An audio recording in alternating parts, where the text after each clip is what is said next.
Bonjour et bienvenue sur la chaîne YouTube de iComics pour cette vidéo consacrée aux sorties du mois d'août 2020. Aujourd'hui, peu de sorties, 2 sorties, mais beaucoup de choses à traiter, vous le verrez, puisqu'on va surtout parler de la fin d'année. Ces 2 sorties sont 2 très beaux bébés dont je suis extrêmement fier. On va commencer d'abord avec le magnifique, l'incroyable This Savage Shores. J'espère que je vais vous donner envie de le lire parce qu'il le mérite vraiment hautement. Et puis, Tortue Ninja tome 11, on continue. The Ride Never Ends, comme on dit, avec cette magnifique couverture, n'est-ce pas? Regardez-la bien, comme ça, avec le gros plan que Jean-Victor vous met tout de suite à l'écran, qui est pareil, un excellent tome et dont je vais vous parler tout de suite. Mais avant ça, on va commencer avec This Savage Shores.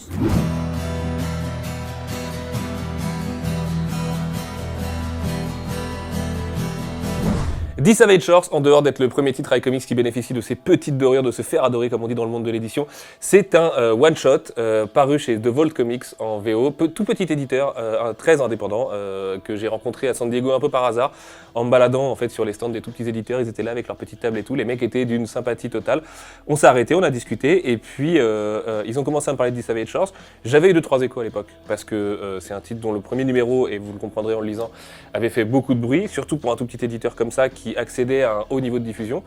Cette sympathie a fait qu'on a ensuite pas mal discuté avec les auteurs, notamment Ramvé, son scénariste, qui est aujourd'hui, au moment de This Savage Shores, il était quand même relativement inconnu. Aujourd'hui, il est juste scénariste de Catwoman, Batman et d'autres chez DC Comics, donc il a vraiment une ascension fulgurante. Mais ce qui est bien chez Ram aussi, c'est que, au-delà d'être un homme formidablement sympa et hyper talentueux, j'insiste là-dessus, il aime beaucoup le comics indépendant et il en fait encore aujourd'hui parallèlement à ses travaux chez DC. This Savage Shores, c'est son premier chef-d'œuvre en indé. Je dis premier parce qu'il y en aura sûrement d'autres dans la suite de sa carrière et c'est tout ce que je lui souhaite. Et c'est un titre passionnant à bien des égards, mais déjà avant toute chose, c'est un one-shot. C'est-à-dire que début, fin, tout est là-dedans et tout. 1790, vous avez une histoire complète qui est assez épaisse, hein. C'est une belle pagination, This Savage Shores, et surtout, vous avez une histoire qui va vous faire passer par beaucoup d'émotions, notamment grâce à un aspect méta qui est super intéressant, très politique, très social.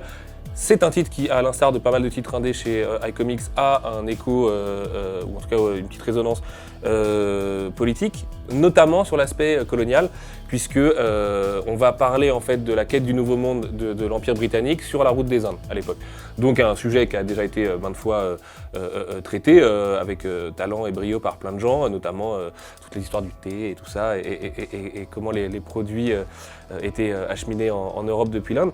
Mais ici, on va ajouter dessus une espèce de patine fantastique, puisqu'en fait, cet homme qui va partir en quête du Nouveau Monde et d'une nouvelle vie, un peu comme on peut l'avoir chez les colons qui sont partis dans ce qui deviendra les États-Unis derrière, cet homme est un vampire. C'est un noble, mais c'est aussi un vampire. Chassé sur ces terres, à Londres, dans un premier chapitre qui est absolument formidable, avec cette page incroyable où son appartement prend feu, il saute et tout ça, et avec une lecture de la page en S, enfin vraiment quelque chose de brillant, et je reviendrai sur le dessin de Sumit Kumar juste après. Cet homme, quand il débarque du coup sur les côtes de Malabar, ce n'est pas une blague, c'est vraiment le nom. Il va se rendre compte qu'en fait, les colonies se passent pas si bien, qu'il y a beaucoup de luttes intestines, et surtout, gros problème pour lui, vampire tout-puissant, qu'il y a d'autres espèces, d'autres mystères, d'autres créatures qui sont potentiellement beaucoup plus fortes que lui, beaucoup plus dangereuses, beaucoup plus viciées et surtout beaucoup plus vénères, parce qu'elles ont subi de plein fouet cette invasion coloniale de l'Empire britannique. À partir de là, je ne vous spoilerai rien de plus, parce qu'il y a très vite une espèce de twist, en tout cas quelque chose qui se passe dans l'histoire qui va changer radicalement le point de vue. On va partir sur complètement autre chose, c'est-à-dire l'histoire de la chute d'un empire mêlée à une histoire d'amour entre un valet, en tout cas un peu servant et garde du corps, et d'autres personnages que vous verrez. Et c'est là que ça me permet de parler du dessin de Sumit Kumar, excellent dessinateur, à ne pas confondre avec le joueur de cricket du même nom, pour les cricketos qui regardent cette vidéo, puisque This Savage Shores, c'est aussi une énorme réussite graphique. En fait, il y a vraiment une symbiose totale entre le scénario et le dessin. Les auteurs sont amis, donc ça les aide vachement. Ramvé lui-même est issu de la diaspora indienne en Grande-Bretagne. Et que ce soit aussi bien dans le découpage, vous le voyez là avec l'effet miroir qu'il y a sur ces 2 pages, ou dans les pleines pages, ou dans tout ce qui en fait vraiment un comic book, parce que un des aspects aussi c'est que et le dessin et les thèmes font très franco-belge, et on m'a dit plusieurs fois pourquoi vous l'avez pas agrandi et tout, parce que c'est un comic book, figurez-vous, et que ça doit rester un comic book, ça n'a pas à rougir du fait de vouloir être un peu plus intellectuel ou d'avoir des gaufriers un peu plus sages en 9 cases et tout, ce qui n'est pas tout le temps le cas par ailleurs, c'est vraiment usité avec le plus grand soin. Donc là par exemple, ça c'est purement comics, on ne voit pas beaucoup ce genre de découpage en franco-belge. Et donc Sumit Kumar, le dessinateur, nous livre déjà une palette d'ambiance absolument dingue, c'est-à-dire qu'on va passer par un nombre de couleurs, le orange, le vert, le violet, et vraiment faire très très bien l'apologie des décors et de la topologie de la géographie indienne. Et tout en rajoutant cette couche encore de mysticisme, de monstres, de forêt. Il y a une scène dans la forêt, une scène de chasse qui est juste un bijou. J'ai acheté le bouquin grâce à cette scène, à la page dont je vous parlais tout à l'heure en intro et à cette scène de chasse dans la forêt. Et surtout, on va passer par beaucoup d'ambiance. C'est une histoire longue, comme je vous le disais tout à l'heure. Et il va se passer beaucoup de choses dans des registres très différents, des fois dans des grands extérieurs, des fois dans des tout petits intérieurs, des fois dans la nuit noire, des fois dans des endroits très glauques, des fois dans des endroits très riches et très plein de hyper chatoyants et ainsi de suite. Et on ajoute, vous allez avoir l'impression que c'est beaucoup de couches sur des couches, mais il y a aussi en parallèle l'histoire racontée de manière épistolaire sur le rapport justement très colonial des Britanniques qui donnent des ordres et qui récupèrent aussi des informations de ce qui se passe là-bas, qui donne un côté absolument dingue, presque course-poursuite du coup avec les gens qui sont envoyés sur les traces du fameux vampire. Et tout ça pour dire, c'est très dur de ne pas spoiler, hein, vraiment, j'essaie de vous parler des thèmes et des qualités du bouquin, mais c'est très dur de ne pas spoiler parce qu'il se passe beaucoup de choses. En un mot commençant, on reparlera des Eisner Awards tout à l'heure, mais ce bouquin aurait dû gagner l'Eisner Award du meilleur graphic novel. Je suis très content que Little Bird, qui est paru chez Glénat, l'ait gagné, parce que c'est un super bouquin et qu'il le mérite aussi. Mais vraiment, The Savage Shores, pour moi, c'est le chef-d'œuvre de One Shot de cette année.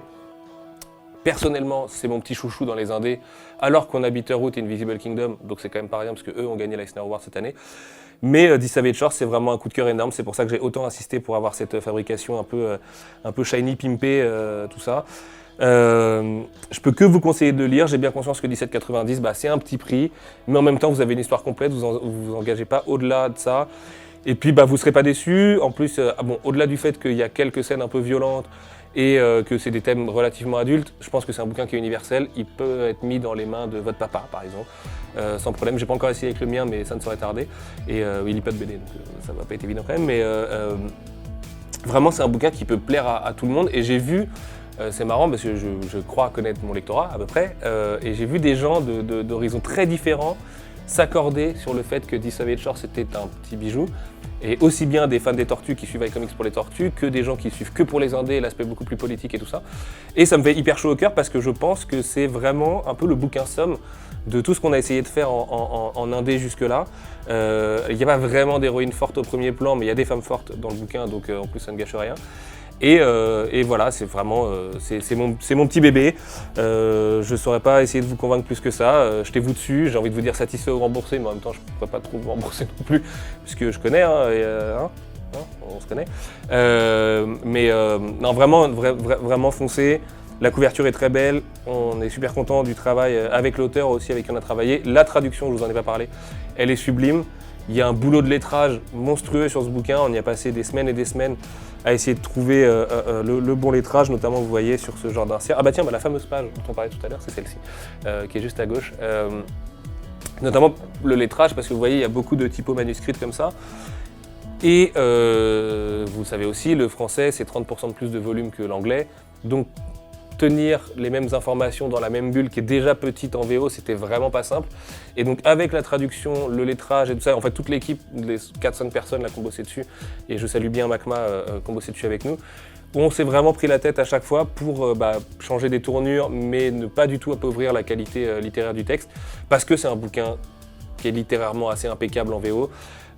Et je suis très content du truc. Alors peut-être, je peux vous le montrer ici, c'est peut-être son petit défaut s'il doit en avoir un seul. Oui, les typos sont un peu petites parfois. On n'a pas voulu non plus tomber dans le truc patte de mouche, et il y a des fois où c'était tentant pour justement avoir des tournures un peu plus réussies. Tiens, matez-moi cette case là. Oh là là, qu'est-ce que c'est beau. Mais je pense que ça reste lisible et tout. Et désolé si vous perdez un point sur chaque œil, mais bon, ça en valait bien la peine parce que c'est vraiment un petit bijou. Et c'est peut-être pas tout ce qu'on a de l'auteur à venir, mais bon, c'est un peu trop tôt pour parler de 2021 puisqu'on va parler de 2020 longuement dans la vidéo juste après. Mais voilà, je vous invite à aller le lire. Je vous invite vraiment vivement à me faire vos retours sur les réseaux sociaux et tout, à me dire si ça vous a plu, si ça vous a pas plu. Pour l'instant, c'est un carton plein, 100% de gens qui me disent « Oh, mais c'est quoi cette tuerie ?» Peut-être aussi qu'il y a des gens qui vont me dire « Ouais, mais attends, c'est un peu trop franco-belge, c'est un peu plan-plan et tout. » Je pense pas, et je pense que ça reste un comic book aussi par la dose d'action que ça va mettre ça et là, et tout le long du bouquin jusqu'à cette scène finale qui est d'un romantisme et qui est tragique à souhait. Et ouais, voilà. Faites-moi vos retours. 10 Savage Short, 1790, iComics, 19 août, c'est de la balle.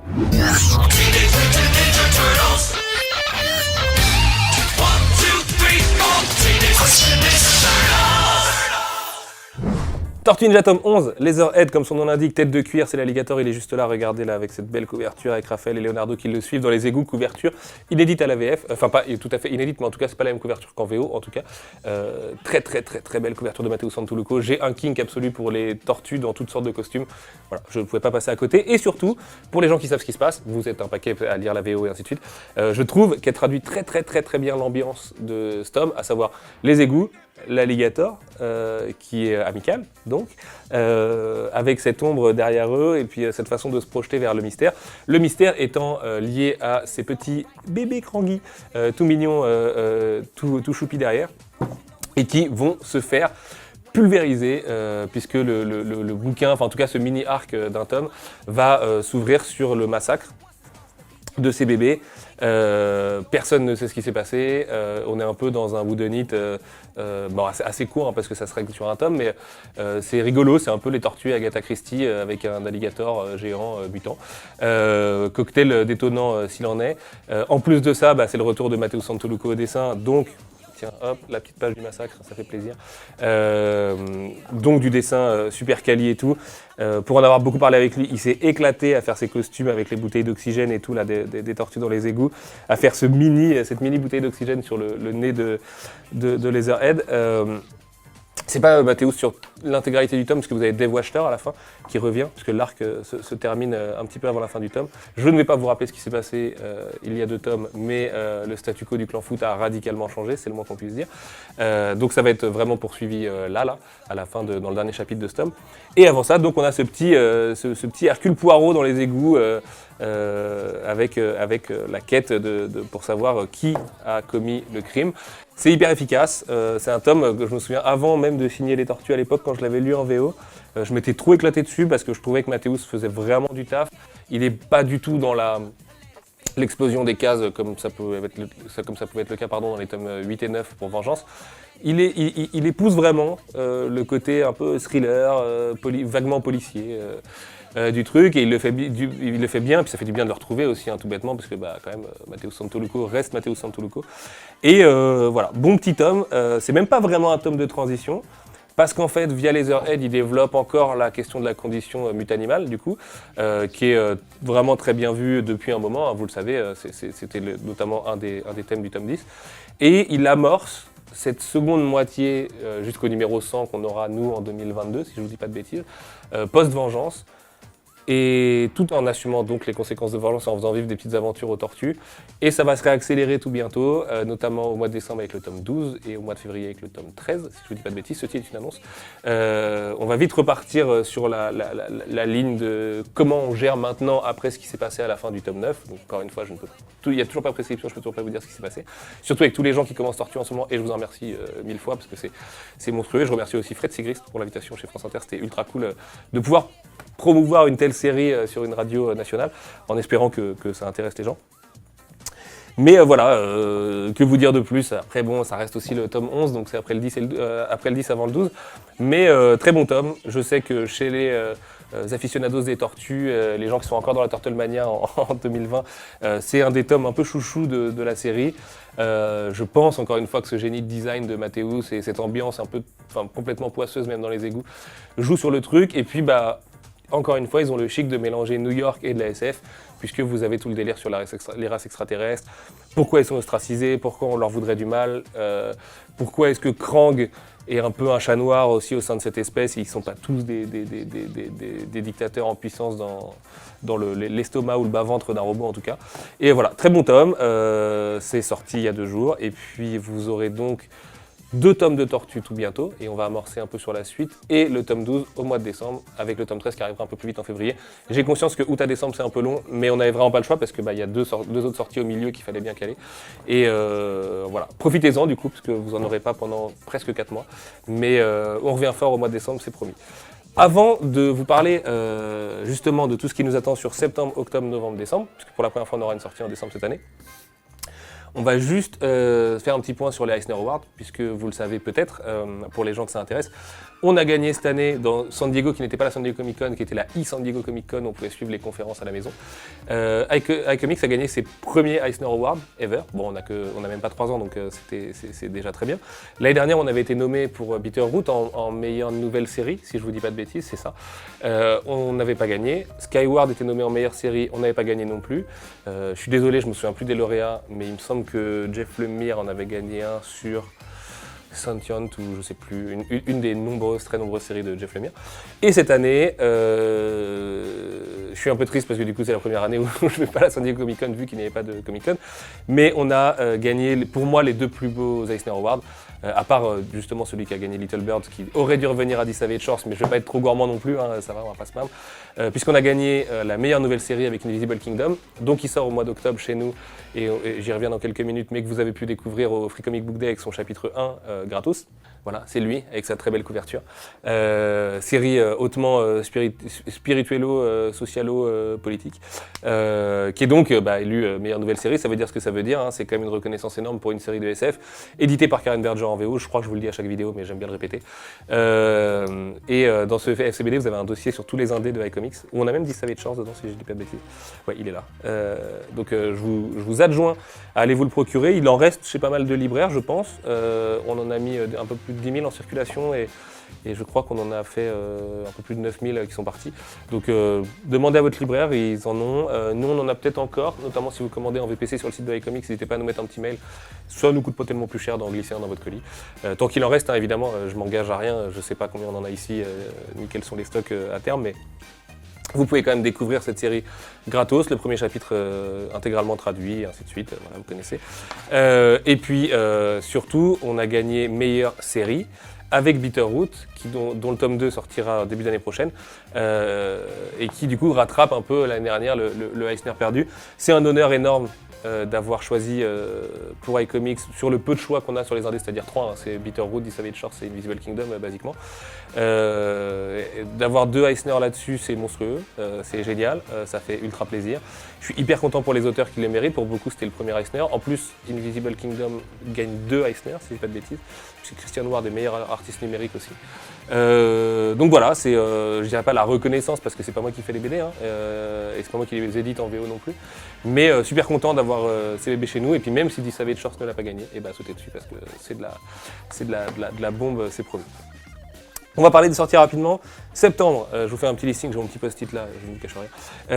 On aura Rick and Morty et D&D tome 2, qui est relu, qui est hyper drôle, s'appelle Painscape, qui est une blague, parce que là en VO il s'appelle Painscape, donc nous c'est Painscape, qui est en fait une blague sur Planescape. Donc vous connaissez Planescape Torment et tout pour les joueurs de RPG, les PCistes.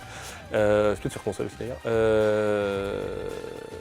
Très dur à traduire parce que Planescape n'avait jamais été traduit en français, mais à l'intérieur, on a pu compter sur l'aide une nouvelle fois de Charles de Bellabre, Drid, si il regarde cette vidéo, coucou Drid, qui nous a aidé, qui est un spécialiste absolu de D&D, et qui nous a encore aidé avec la traduction des termes. Et en fait, ce qui est charmé, c'est qu'il y a plein de jeux de mots qui sont vraiment nerd as fuck, pardonnez-moi l'expression, et il faut avoir un minimum de background D&D pour capter toutes les finesses que Jim Zub va mettre dedans. Jim Zub, scénariste du coup du premier avec Patrick Rothfuss et du second en solo, est un très très gros MJ D&D, il fait énormément de vidéos avec D&D, il écrit les romans D&D jeunesse et tout ça, bref, il connaît très bien cet univers.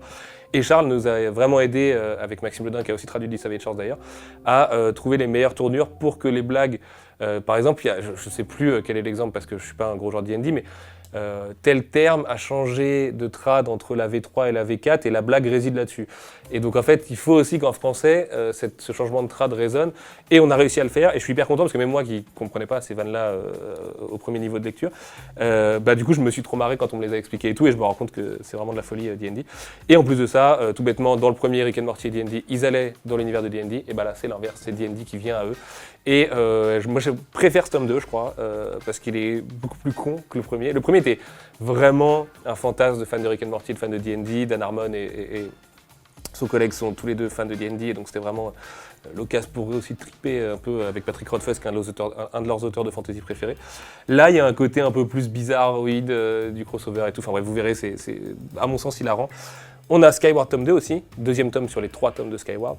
Théoriquement, on aurait dû avoir l'équipe qui venait en dédicace en France encore cette année, mais bon, vous connaissez les conditions sanitaires et tout. Et puis, j'espère, au mois de septembre, pouvoir vous annoncer le crowdfunding des micro-séries Tortue Ninja. Je sais que je m'engage en disant ça. On aurait dû l'avoir cet été, mais pour des raisons internes à la société qui font qu'en fait, on a aussi un pôle jeu qui lui aussi fait du crowdfunding. On ne pouvait pas lancer le crowdfunding Tortue avant. Donc, pour l'instant, c'est repoussé jusqu'à ce que mes collègues du jeu le lancent. Je ne vais pas faire l'annonce à leur place, mais c'est assez imminent. Et c'est un très beau projet, surtout si vous êtes fan de Lovecraft et de Cthulhu et des meilleurs illustrateurs métal français, mais je ne veux pas trop en dire. Donc notre crowdfunding attendra en fait qu'ils aient dégainé, mais ça arrive avant la fin de l'année, je l'espère, je le souhaite vivement. Vous êtes beaucoup à le réclamer, j'espère que cette vidéo suffira à vous rassurer là-dessus. Ça va arriver, promis. C'est un peu comme le tome classique, qui a pris un an de retard à l'époque. C'est vraiment indépendant de la volonté de beaucoup de gens ici. Si ça tenait qu'à nous, on le lancerait demain le crowdfunding, mais c'est pas possible. On est une boîte avec beaucoup de secteurs et donc on ne peut pas faire ça. Bref, octobre, Invisible Kingdom, c'est lui toujours, il n'a pas changé. D'ailleurs, la couverture ne sera pas tout à fait la même. Vous verrez, vous pourrez faire le jeu des 7 différences sur la version finale. Je crois que ça sort mi-octobre. Tortue Ninja Classics 2, le même jour. Boum. Ça c'est pareil, c'est réclamé et tout, et c'est trop cool. Surtout que je pense que c'est le meilleur tome de la série de très loin. Enfin, c'est là en tout cas, il y a tous les chapitres classiques. En plus, il y a le, sans mauvais jeu de mots, il y a le crossover avec Cerebus de Dave Sim, donc qui est vraiment un pan de l'histoire du comics indé du début des années 80. Il y a des micro-séries qui défoncent. Pour les gens qui ont lu la série IDW, j'espère que vous êtes nombreux, vous verrez, il y a des parallèles excellents dans ce que Tom Valls et Kevin Eastman ont fait par rapport à la série de base, qui est toujours aussi punk et machin. Pour moi, c'est vraiment l'apex des tortues de Kevin Eastman et Peter Laird, ce tome 2. Donc je vous encourage vivement à vous le procurer. Comme le tome 1, il sera assez vite épuisé, donc c'est pas moi qui fais les impressions avec mes petites mains, donc foncez. Enfin, en tout cas, tardez pas trop. Et puis surtout, le même jour, double sortie Tortue, c'est pour ça que vous n'avez pas de tome 12 avant le mois de décembre, puisque vous aurez Power Rangers et Tortue Ninja, énorme délire de crossover, dessiné par Simone Di Meo, hyper beau, je vous en ai déjà fait l'apologie pour quand je vous l'ai annoncé, mais pur bouquin, pur one-shot, pur délire. Qui n'a jamais rêvé de voir les tortues dans des costumes de Power Rangers? Qui n'a jamais rêvé de voir April dans un costume à côté des tortues? Parce que vous le savez, les Rangers sont 5, les tortues ne sont que 4, enfin... Petit twist, mais on en parlera quand on aura le droit d'en parler. Les tortues dans un Megazord, en tout cas le Turtlezord et tout, bref. C'est un gros délire un peu régressif Hasbro, en mode toys à fond et tout, mais en même temps, il y a un super scénar sur le Ranger vert, meilleur Ranger, Tommy, tu connais, et sur Shredder, qui du coup ont quelques parallèles et quelques trucs intéressants. Il y a des mashups de design complètement fous, il y a des couvertures qui sont hyper belles, c'est ultra dynamique. Franchement, c'est littéralement le film d'animation que je rêverais de voir en comics. Et ça déchire, et ce sera peut-être pas le seul Power Rangers TMNT, mais on en reparlera pas avant 2022 quoi qu'il arrive. Donc oubliez que je viens de vous dire ça. Le mois de novembre, Rick and Morty, toujours Rick and Morty tome 9.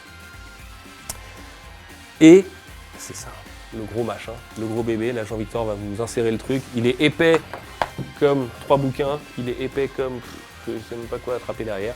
Il fera 5 cm, donc je n'ai pas de règle ici. Il doit être épais comme ça, il fait 1000 pages, en tout cas il fait 998 pages pour être précis, mais peut-être qu'on va en rajouter quelques-unes sur la version finale. C'est Lock and Key, le Key House Compendium, comme il l'appelle en VO. Il s'appellera juste l'intégrale chez nous. Donc gros omnibus Lock and Key à 79,90 seulement, et je dis seulement parce que j'ai bien conscience que 79,90 c'est quand même une grosse somme, mais en VO il est à 110 €, donc on est 30 € moins cher. Je vais pas vous faire du ratio, mais proportionnellement c'est quand même beaucoup de pourcents de moins. Sur le prix, c'est un peu un cadeau pour les fans, même les gens qui ont déjà les Lock and Key, que ce soit en Milady à l'époque, avec les problèmes de colle notamment, vous êtes beaucoup à me le dire, ou les Lock and Key iComics qui étaient ressortis en format comme ça, en 6 tomes en individuel. Petite précision importante, il me semble, c'est bien l'intégrale des 6 tomes, donc de ce qui est sorti depuis un moment. Le tome inédit ne figurera pas dedans, c'est pas le cas en VO, c'est pas le cas chez nous, il sortira à part l'année prochaine, j'espère en début d'année, et j'espère en fin d'année qu'on pourra avoir un deuxième tome inédit, mais pour l'instant, Lock and Key est un sujet complexe, pour nous, éditorialement notamment. Vous le savez, il y a un crossover avec Sandman. Il y a d'autres choses, il y a des histoires courtes, il y a World War Key en préparation et tout. Et comme on prépare des grandes choses, vraiment des grandes choses avec Joel et Gabriel Rodriguez, on veut faire ça au mieux. C'est la série historique de Brajlon en comics, puisque c'était, vous le savez, le plus gros succès de Milady Graphics de très loin, avec Scott Pilgrim, mais qui était quand même pas mal derrière. Et il y a Netflix, ça a été un énorme succès cette année en librairie grâce à Netflix, on va pas se mentir. Et pour nous, c'est l'occasion de remettre un peu l'église au milieu du village, en posant ce gros pavé sur la place, de dire, Lock & Key en comics, c'est un bijou, vous êtes beaucoup à vouloir les intégrales en 2 tomes et tout. On va pas non plus vous proposer tout le temps du Lock & Key dans des formats différents, tout ça, mais lâcher le gros omnibus maintenant que Lock & Key est devenu un truc connu du grand public, parce que c'était quand même le comics qui avait vendu plus de 100 000 exemplaires que personne connaissait, c'était assez formidable. Là, voilà, c'est à la fois un cadeau de Noël, à la fois une bonne manière de le découvrir pour les gens. On a pensé à la lisibilité à fond, et donc on aura un papier très quali, mais qui ne va pas non plus vous le transformer en bottin. On sera un peu moins épais que la VO notamment, avec le même papier par ailleurs, quasiment le même rendu de papier. On met vraiment les petits plats dans les grands pour ce bouquin. C'est pas le seul très gros projet qu'on a prévu pour une intégrale Lock & Key, mais on en reparlera tard l'année prochaine, dans plus d'1 an. Et puis ce sera de toute façon un projet qui n'a rien à voir, qui sera ultra limité et ainsi de suite, pour une grosse surprise qu'on prépare avec Joel et Gabriel Rodriguez. Donc, mais moi je suis trop content, en plus la couverture, vous la voyez là du coup avec l'insert de Jean-Victor, mais c'est une couverture inédite de Gabriel Rodriguez.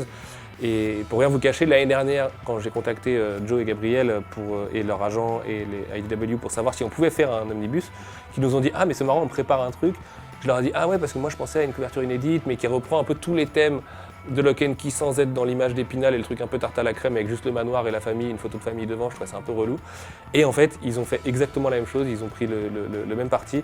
Et cette couverture de Gabriel Rodriguez est magnifique, je trouve qu'elle met vraiment en avant ses forces en tant que dessinateur. Et lui qui a progressé en plus, parce que Lock & Key tome 1, maintenant ça commence à vraiment remonter. Et c'est un très beau bébé de collection du coup. Moi je pense que je vais remplacer mes 6 tomes par l'omnibus, du coup je vais offrir mes 6 tomes et puis je vais prendre l'omnibus. Et ce qui pourrait être le cas de certains d'entre vous, d'autres gens qui ne sont pas encore lancés, peuvent se dire « Ah, je vais le prendre », d'autres gens peuvent se dire « Ah, je voudrais le prendre, mais ça va être galère à lire, il faut limite que je mette un pupitre et tout ». Non, promis, on en fait un truc lisible. Certes, il y a 1000 pages, vous connaissez les omnibus chez Urban, chez Panini, chez les autres, c'est pas le confort absolu. Mais en même temps, à 80 €, il me semble qu'on vous offre le tome 6 et quasiment les 3/4 du tome 5. Donc sur une série à 6 tomes, encore une fois, ça fait 33% quasiment d'économie. Et c'est le plus gros bouquin qu'on a jamais sorti avec iComics, puisque la trilogie Warren Ellis c'était quand même vachement moins de 1000 pages, je crois qu'on était à 600 pages. Donc hyper content parce que avec 10 Savage Shorts, là on a tenté les dorures. Avec Lock & Key, on va tenter l'omnibus. Il y a d'autres choses, éditions qui arriveront plus tard. On va pouvoir s'éclater sur des trucs un peu plus à prototyper et plus recherche et développement de l'édition. Alors vous savez, le champ des possibles n'est pas non plus incroyable avec du papier et du carton, mais vous seriez surpris, et vous serez surpris j'espère, de ce qu'on vous prépare à l'avenir sur Lock & Key entre autres. Et puis promis des nouvelles très vite sur la date de sortie de Small World, qui s'appellera pas Small World, mais en tout cas le recueil des histoires courtes. On travaille dessus, vous le savez, la situation chez IDW a changé, le Big Boss IDW est parti mais est encore l'éditeur de Lock & Key. Bref, je vais pas vous faire la popote interne, mais plein de trucs à régler avant de pouvoir enchaîner. Et puis enfin, et je vous laisse là-dessus, au mois de décembre, donc Teenage Mutant Ninja Turtles, les Tortues Ninja, tome 12, qui s'appellera... C'est Chasse aux fantômes, le 12, et les grands remèdes, ce sera celui de février. Excellent tome, Théo Acheter aussi au dessin, il me semble qu'il y a un chapitre de Mathéus. Excellent tome, vraiment, qui, comme je vous le disais tout à l'heure, amorce la suite. Et puis voilà, je pense que ça fait un beau petit programme de fin d'année quand même, si on repart de là et de tout ce que je vous ai annoncé. C'est sûrement la période la plus dense pour iComics, et je vous remercie 1000 fois, ça se voit pas parce que je suis super fatigué. Ne vous couchez pas à 4h du matin les enfants. Vous êtes en ce moment adorable avec iComics, nous on fait des trucs dont on est fiers. Et ça nous permet de passer la crise du Covid. Vous le savez, l'année prochaine, il y aura un tout petit peu moins de bouquins parce qu'on n'a pas tellement le choix, mais ce sera compensé par autre chose à côté, qu'on vous annoncera tout bientôt, j'espère. Un peu comme le crowdfunding, c'est mes trucs sur lesquels je bosse depuis 1 an qui ne sont pas encore annoncés, j'en peux plus, je suis comme ça. Mais voilà, merci 1000 fois de votre soutien, que ce soit sur les Tortues, que ce soit sur les Indés, que ce soit sur Rick and Morty, que ce soit sur Lock & Key et tout. Vous êtes adorables, vous êtes les meilleurs, on a de la chance, vraiment. J'ai de la chance, je suis ultra privilégié grâce à vous. Et puis, si je dois vous dire une dernière chose, allez chercher 10 Savage Shorts chez votre libraire indépendant. acheter un bijou indépendant chez un libraire indépendant, ça fait une grosse différence, surtout en ce moment, surtout avec le Covid, surtout avec les commerces qui en chient et tout, je vous apprends rien. Mettez votre petit masque et tout, ça fera plaisir, ça fait chier mais ça fera plaisir. Et puis voilà, foncez sur ce petit bijou. Il n'est pas prévu qu'ils soient en rupture tout de suite, hein, c'est pas une question de paniquer par rapport à ça, mais surtout que j'ai hâte que vous le découvriez et que vous me disiez ce que vous en pensez. Bref, à bientôt l'équipe, on se reparle le mois prochain du coup pour vous présenter toutes ces sorties de septembre. Donc Rick and Morty et D&D tome 2 et Skyward tome 2 et vous annoncer la date du crowdfunding, c'est promis. Et puis on refera un petit point sur la fin d'année. Je vous aime très très fort, à bientôt, prenez soin de vous et puis lisez plein de comics et tout ça quoi. Ça fait plaisir.